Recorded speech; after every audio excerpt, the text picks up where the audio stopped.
मित्रांनो, पाठांतर केलेलं लक्षात राहत नाही. ऐन परीक्षेच्या वेळेला पाठांतर केलेलं सर्व विसरून जातंय. मग अशा वेळेला काय करावं की जेणेकरून पाठांतर केलेलं पूर्ण लक्षात राहील? तर यासाठी एक उपाय आहे आणि तो म्हणजेच सकाळी लवकर उठून अभ्यास करणं.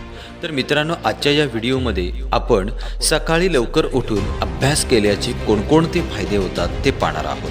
आणि त्यामधील एक पहिला फायदा आहे तो म्हणजेच टाईम मॅनेजमेंट. सकाळी लवकर उठण्याच्या अनेक फायद्यांपैकी टाईम मॅनेजमेंट हा देखील एक फायदा आहे. जर तुमचा अभ्यास सकाळी झाला तर बाकीची कामेही वेळेवर पूर्ण होतील आणि अभ्यासासाठी जास्त वेळ देता येईल. यामधला दुसरा जो फायदा आहे तो आहे तणाव कमी होईल. अभ्यासासाठी लवकर उठल्याने तणावाची पातळी कमी होते. त्यानंतर तुम्ही दिवसभर ताजे आणि शांत राहता. त्यामुळे तुम्ही पाठांतर केलेली प्रत्येक गोष्ट तुमच्या लक्षात राहते. सकाळी लवकर उठण्याचा तिसरा फायदा म्हणजे स्मरणशक्ती. सकाळी लवकर उठून अभ्यास केल्याने स्मरणशक्ती तीक्ष्ण होते. सकाळी जे काही आठवले किंवा अभ्यास कराल ते कायमस्वरूपी लक्षात राहण्यासाठी मदत होते.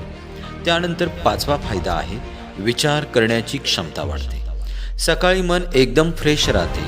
अशा स्थितीत विचार करण्याची आणि समजून घेण्याची क्षमता वाढते आणि मन अभ्यासामध्ये गुंतून राहते. त्यामुळे एकाच जागेवर जास्त वेळ अभ्यास करता येणं शक्य राहतं. शांत वातावरण. अनेकदा सकाळचं वातावरण शांततेने भरलेलं असतं. घरातील सदस्य झोपलेले असतात. रस्त्यावरही आवाज नसतो. अशा शांत वातावरणात अभ्यास चांगला होतो. म्हणजेच आपण 1-2 वेळा जरी एखादा घटक अभ्यासला तरी तो आपल्या चांगल्या पद्धतीने लक्षात राहू शकतो. त्यानंतर सकाळी लवकर उठण्याचा 6वा फायदा म्हणजेच आपली एकाग्रता वाढते. सकाळी लवकर उठून अभ्यास केल्याने एकाग्रता वाढते. ज्या गोष्टी समजायला तुम्हाला थोडा वेळ लागू शकतो त्या गोष्टी लवकर समजतात आणि चांगल्या लक्षात राहतात. आणि एकाग्रतेने अभ्यास केला तर अवघड प्रश्नसुद्धा आपण चांगल्या पद्धतीने लक्षात ठेवू शकतो. तर हे आहेत सकाळी लवकर उठण्याने अभ्यास करण्याचे फायदे.